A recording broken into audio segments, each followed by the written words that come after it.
Monday morning starts the same way for millions of people. We go to our office, open our laptops, and a calendar notifications begin stacking up before our brains even have fully woken up. And somewhere in an office, someone is already talking about alignment, about actionable insights, about optimizing resources, almost without noticing that people at work are being transformed into different versions of themselves. Think about it. Someone who is funny, creative, sharp, and maybe even rebellious in real life suddenly starts speaking in polished corporate language. Their tone changes. Their energy changes. The way they phrase things becomes smoother, safer, and more performance-driven. They say things like, absolutely, happy to jump in that. Let's circle back. I love that direction. And maybe the strangest part is that after enough repetition, it all starts feeling normal. And that is one of the most fascinating things about modern work culture, because companies do not just influence what people do during the day. Over time, they begin shaping behavior. They shape personalities, communication, and even thoughts. This is the story of how modern corporations learned to do something far more powerful than only managing labor. They learned how to shape behavior and eventually to shape who we slowly become.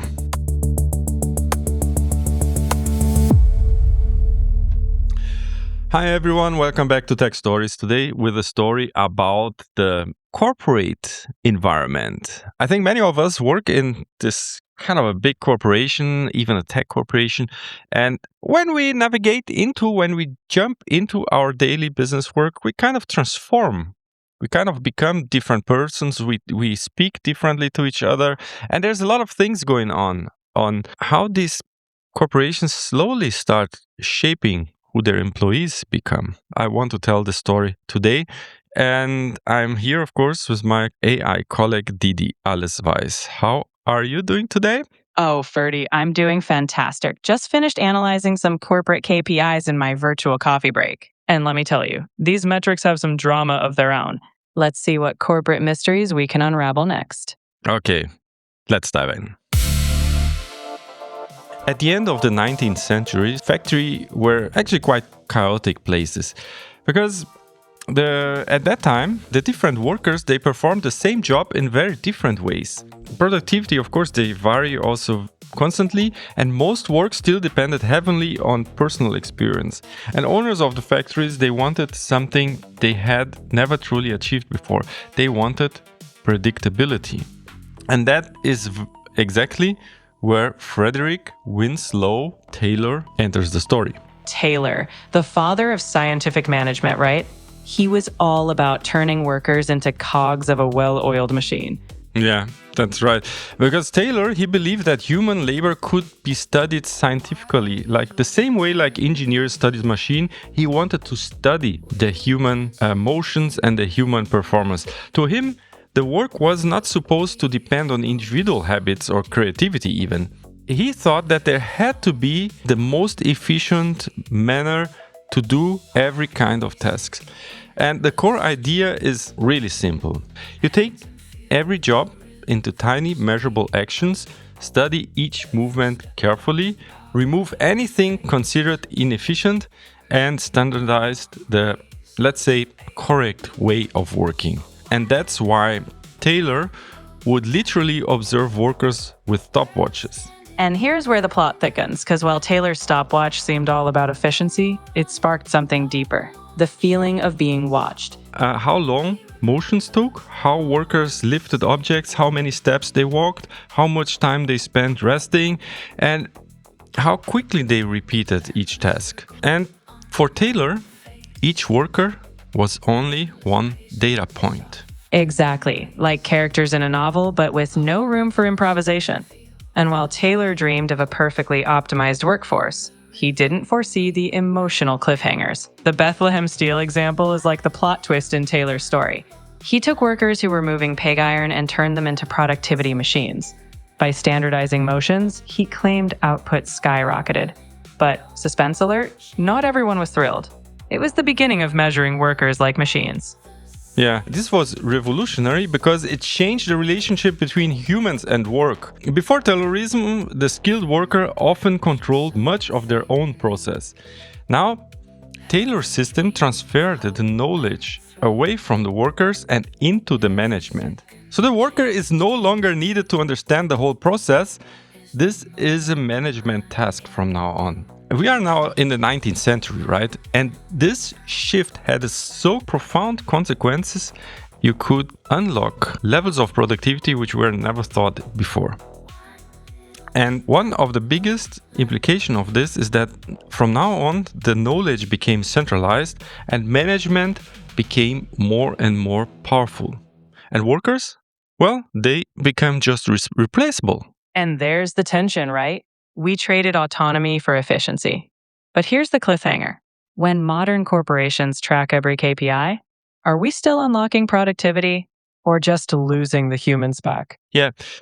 And if you start to reflect on this, in many ways, the Taylorism transformed labor from like an art into a well-defined, standardized system. And psychologically, this changed how companies viewed the human beings. Because workers increasingly became seen less as individuals and more as components inside a production machine. And this mindset deeply influenced modern corporate culture, even outside of the factories. And that's exactly why today, when you log into work, you're often greeted with targets, metrics, and dashboards. The ghosts of Taylorism linger. Yeah, but you're right. You have this metrics, but the core philosophy survived. It is that if humans' work can be measured precisely enough, it can also be controlled and improved systematically. Taylor genuinely believed he was improving society through efficiency. And to him, waste in motion meant waste of human potential. But of course, there are also critics which argued that something darker would happen too. By reducing the work into measurable fragments, Taylorism often stripped labor autonomy. It stripped the creativity and also the meaning from work. And workers became increasingly disconnected from that larger purpose of what they were building. And perhaps even most importantly, Taylor introduced an idea that still shapes modern work culture today. It is the idea that humans' behavior inside organizations can be engineered.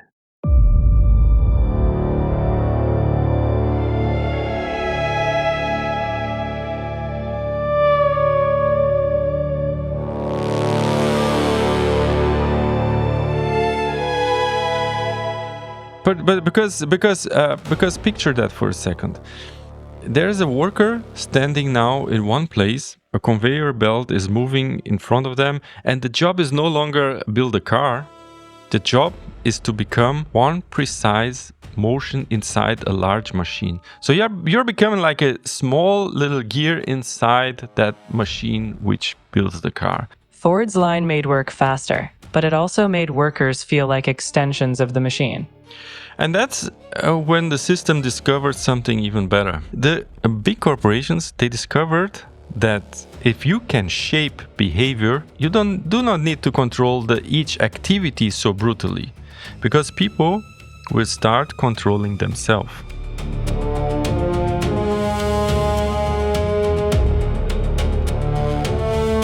Now it's about shaping culture, values, and incentives so that we willingly play our part. The modern corporations do not look like a factory, and often that's exactly the trick, because it looks cleaner, it looks brighter, more creative, and there are nice free coffee, open office, standing desks, and a mission statement on the wall telling you that the company is like a family. Which is always a little bit suspicious, because families are not supposed to have quarterly targets, right? So we are transitioned from that Taylor factory controlling each worker to another era, which we are living right now. In this era, there was a time when open office design became really hugely popular. Companies like Google and many startups promoted the idea of having this open office spaces, which was just removing physical barriers because they wanted to create faster communication and enable more creativity. The philosophy sounds very intuitive, right? They thought if employees could constantly see and access each other, the collaboration would naturally increase. But the plot twist, my friend, is that all that openness didn't always mean better work. Sure, you could see everyone, but distractions skyrocketed. And as modern companies shape behavior, that family vibe sometimes turns into surveillance with a smile. Yeah. Researchers from Harvard Business School studied what actually happens when companies switch to open office environment. And they found something really astonishing. Because instead of increasing interaction, they found that face-to-face communication often decreased significantly. Employees who are now sitting in this big open office, they compensated by using email and messaging tools more frequently, even when coworkers sat only a few meters away. The reason is that constant visibility changes behavior. Humans naturally modify themselves when they feel observed. In open office, employees often become more self-conscious because they know they are always potentially being watched. That is something that creates a subtle psychological pressure. People, they start become very careful on how they appear. They try to look productive. They avoid behaviors that might attract attention. They become less spontaneous and they interrupt each other less because everyone appears to be busy. And that's very ironic, right? By removing physical walls, it caused people to build invisible psychological walls instead.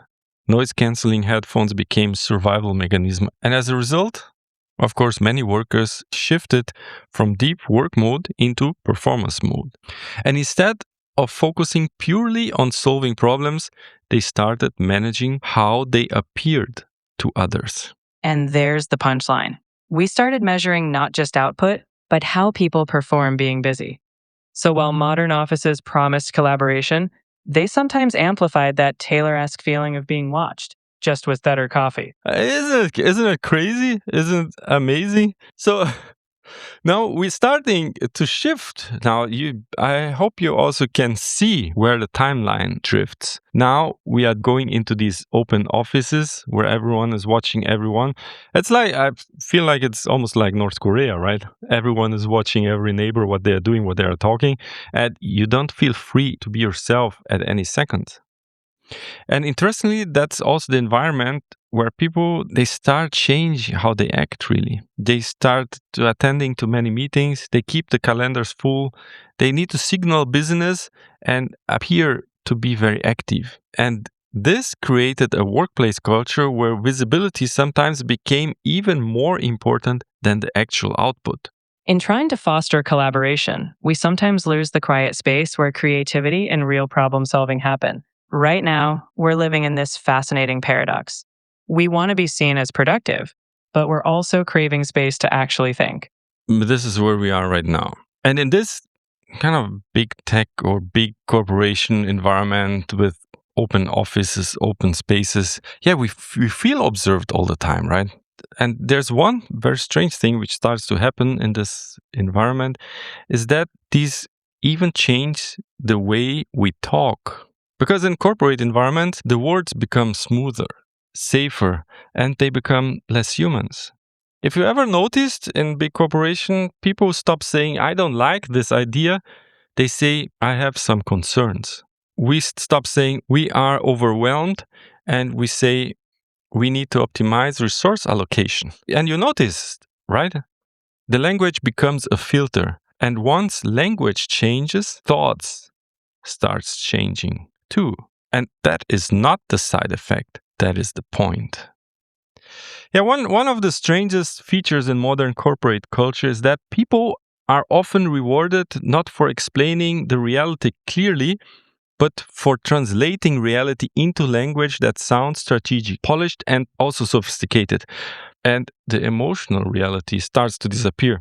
Corporate systems frequently reward people who can remove emotional friction from communication. Speaking in polished corporate language signals that you are under control and you are intelligent, even when the language itself says very little.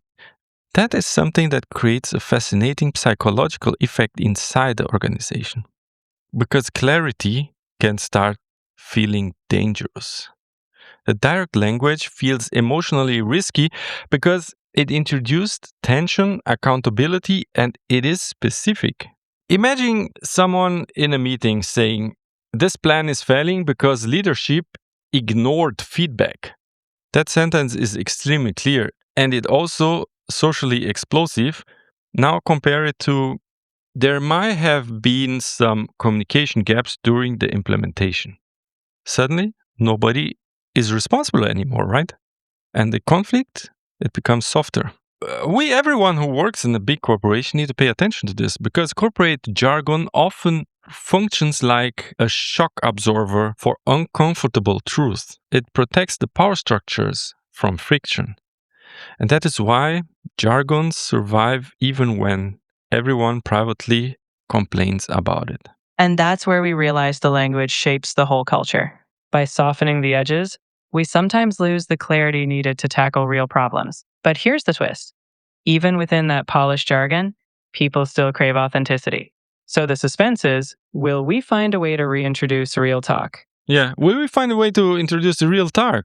Because in many workplaces, people unconsciously associate complicated language with competence. Someone who speaks in dense strategic terminology can sound more sophisticated than someone speaking plainly, even when the plain speaker understands the situation better. This is part of what researchers from Cornell University explored, and their findings suggest that corporate jargon can create an illusion of intelligence and authority, even when the content itself is weak or empty. So you're just talking fluff, right? But you are using the corporate language, you sound, you look, you present yourself very competent, but it's empty. And no one can say it's empty. No one can tell it because people cannot see it. And people who were more impressed by jargons often made poorer evaluations because they confused linguistic complexity with actual insights. That dynamic creates a dangerous incentive system. Employees begin learning that sounding intelligent may matter more than being understandable. And over time, workplaces start producing communications that is optimized less for truth and more for perception. And that exactly is why many of the corporate conversations feel strangely hollow. Everyone speaks, nobody says anything directly. A failed project, you messed it up, becomes an opportunity for organizational learning. Layoff, you're kicking people out of your organization, becomes a workforce optimization initiative. Confusion becomes a dynamic strategic environment. And people stop speaking like humans. They stop having real conversation and start speaking like representatives of a system itself. And psychologically, this changes our thinking too. Because language is not just a tool for expressing thoughts, language is shaping thoughts by itself. And when employees constantly translate reality into corporate vocabulary, they begin emotionally distancing themselves from the actual human consequences underneath the words. Reducing headcounts feels emotionally safer than people losing their livelihoods. The abstraction creates emotional distance, and that emotional distance makes difficult system easier to maintain. Yeah, in many ways, the corporate language becomes less about communication and more about adaptation, right? Employees they slowly learn which words sound promotable, which emotions are safe, or how to avoid conflict, and which communication style also communicate competence. And eventually, many people begin speaking this way automatically, even outside of work. That may be the strangest part of all, because the language stops being something people consciously use and it becomes part of their identity. And that's the twist, isn't it? The language we adapt for survival starts to shape how we see ourselves. Now, here's where the story gets even darker. Because language does not just smooth the reality out, it can also hide pressure. And pressure is where behavior starts to bend. And that's the chilling part. When the polished language masks the mounting pressure, people bend in ways they never imagined. Wells Fargo's case shows that when the corporate system values the appearance of success over reality, well, that's when the real drama unfolds. In a nutshell, Wells Fargo set unrealistic sales goals, pushing employees to meet quotas at any cost. The pressure got so intense that many created fake accounts, without customers knowing, just to hit targets. In 2016, regulators caught on, and the bank faced massive fines. In short, it's what happens when corporate success metrics go rogue, and the language hit the real cost until it all blew up. And this story brings us to the algorithmic management.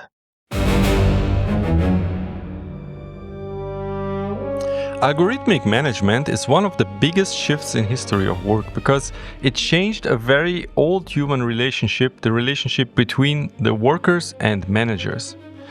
For most of history, management was personal. A boss observed a worker directly, a manager evaluated the performance, and a human being interpreted the context, personality, emotion, effort, excuses, strength, weakness, tons of things which are going there inside the mind, right? And even those systems were unfair, they were still recognizably human. Algorithmic management changes that. The Organization for Economic Cooperation and Development, CECD, describes algorithmic management as a software system that partially or fully automate management tasks, which were traditionally performed by humans. So now you have a machine taking the decision and evaluating the performance of your employees. That sounds technical and harmless at first, but the implications are really enormous, because management now is no longer happening through people. It is increasingly happening through the systems. And there are systems like dashboards, scheduling algorithms, performance scores, automated alerts, AI monitoring tools, which is then starting to manage our employees' performance.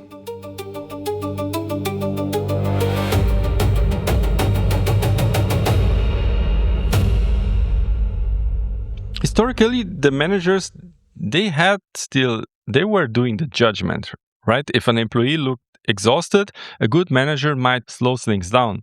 If somebody was struggling in a personal context, that context mattered. But now, if we going into the algorithmic systems, they are different because they are optimized for measurable outputs.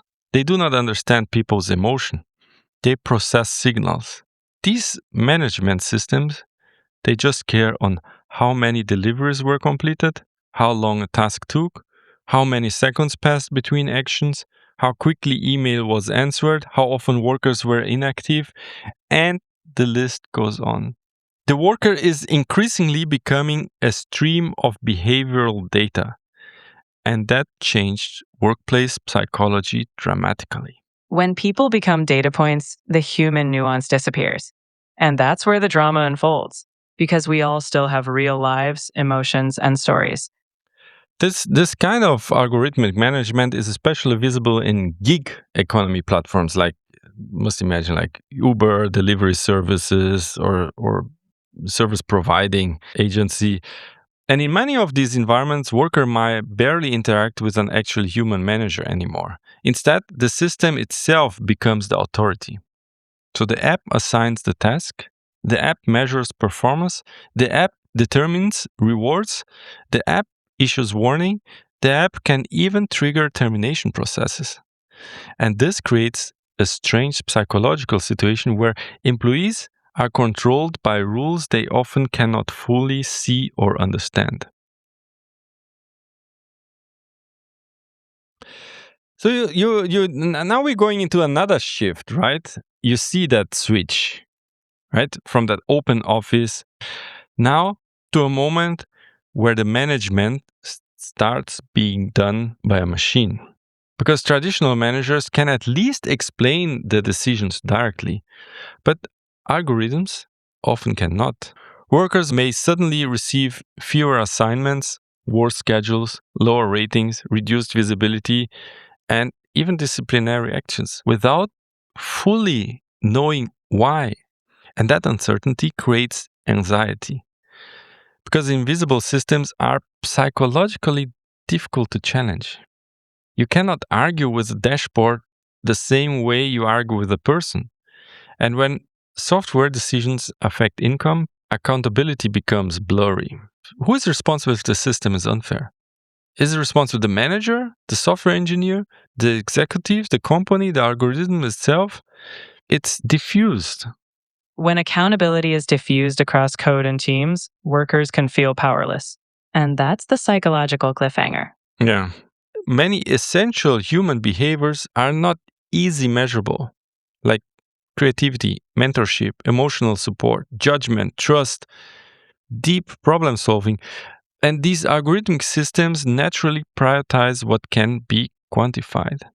And once workplace start organizing around measurable metrics, workers begin adapting themselves to the metrics. Employees increasingly shape their behavior not around what is meaningful or healthy, but around what the system rewards.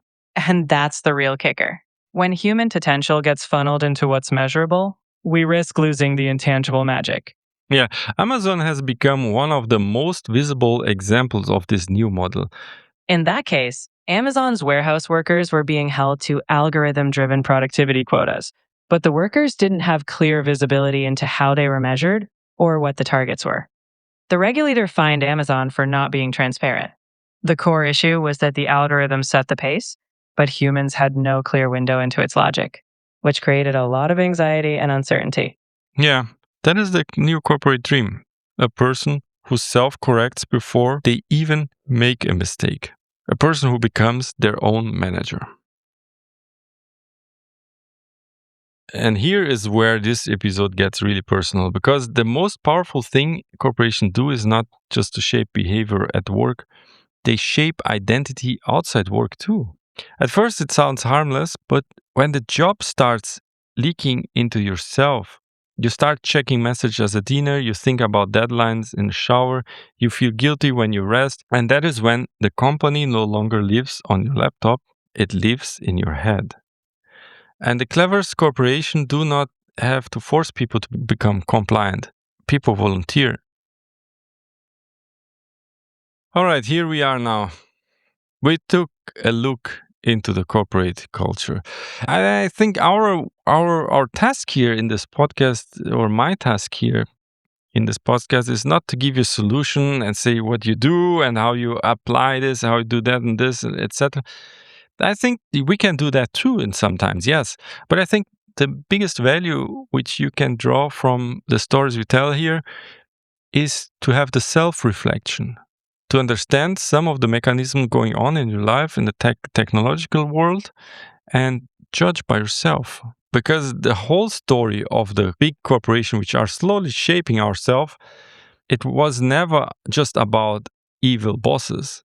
The system of these big corporations often happens without anyone fully designing it. Taylor was obsessed with efficiency. Ford wanted to scale his production. Open Office promised better collaboration, and the algorithms promised objectivity. And each step on its own can be defended. That precisely is what makes this whole system so hard to escape from.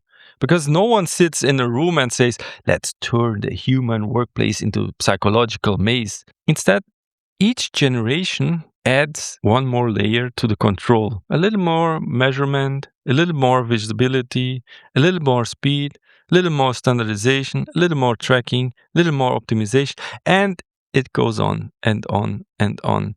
And then one day you wake up and realize that the system is not just around you, but it has been teaching you how to move, even how to speak, how to react, and even how to define success. So, what to do with all of that? I think you don't need to run into the forest and burn your laptop. That is not the point, right? But the point is just to notice the shape of the cage, the shape of the system we are inside. To see when language is flattening thoughts, and to see when culture is just behavioral engineering in a nicer suit. And you can also start to realize when your personality is being quietly optimized for someone else's goal. Because the most radical thing a modern person can do may be surprisingly simple. It is just to stay human. Stay who you are. And as a human, we all are not perfectly branded. We are not endlessly available. We are not always able to perform. And not everything we do can be measured. We are just human. We have our limits, and we have certain thoughts that do not always fit into a quarterly slide deck. And that's where we'll leave it, embracing the messy, unmeasurable, wonderfully human part of ourselves. Because when people reflect, they reclaim their own script.